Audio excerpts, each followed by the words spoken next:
just want pure enjoyment for as long as possible. But something you don't want to do is you don't want to start teaching them the game. You don't want to start teaching them the right way to do X, Y, and Z when they're doing whatever basketball activity they're doing, right? You don't want to correct them. You don't want to say you're doing this wrong, because you're going to start, that could set the seed of like, oh, I did something wrong, I feel bad about it, right?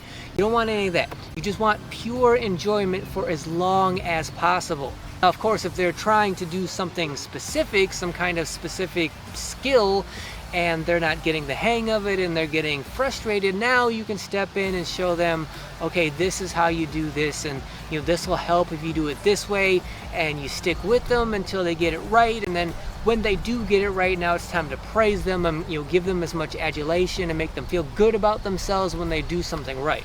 But for instance, if you see them doing something drastically wrong, right, like if they're shooting and their elbows are way out like this and they're like pushing the basketball towards the hoop instead of really shooting it, if you want to correct that and you want to help them to start doing that correctly, so that by doing it correctly they have more fun, what you could do, instead of saying you're doing it wrong, this is the way you should do it, come at it from the perspective of wonderment. The idea being, you want their improvement to, in their mind, be like they did it themselves. They thought of it themselves, they implemented it themselves. Because of that, they taught themselves how to get better at the game, thus giving themselves more fun and more enjoyment. So for example, if they're shooting like this, what you could say, instead of, no, keep your elbows down, keep your arms straight, this is how you do it, instead of that, you could say, I wonder what would happen if you tucked in your elbows, if you kept your arms straight. I wonder if that would help. Come from a perspective of wonderment. Maybe not in that moment, maybe not till later on that day or the subsequent days, whatever. At some point, hopefully that sticks in their mind, that wonderment sticks in their mind, and at some point they do decide to try to tuck their elbows in and start doing more of a shooting motion than a pushing motion. Hopefully in their minds they will think, oh, that makes sense, I get that now.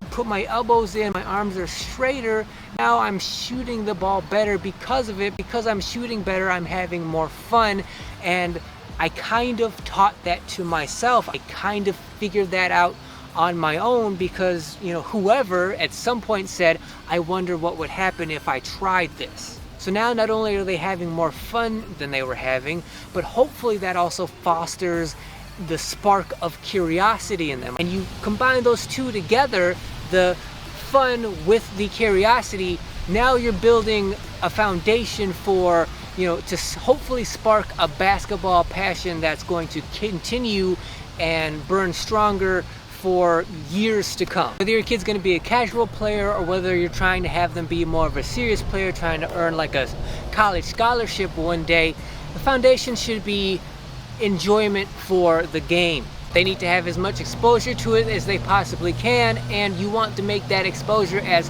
fun and entertaining and like celebratory to them as you possibly can. Don't be worried about fundamentals and skills and how to dribble and how to shoot and pass and play defense and footwork. Don't worry about all of that stuff. That stuff will figure itself out over time, assuming that they enjoy the sport enough to stick with it. Your job is to get them involved in it in a way so that they have exposure, they get experience, and they enjoy it as much as they possibly can.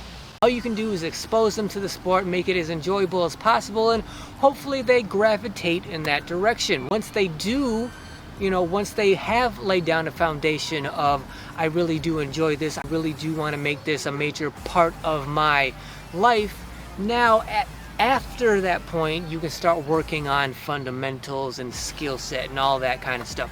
But from the beginning, exposure and fun is what you're looking for.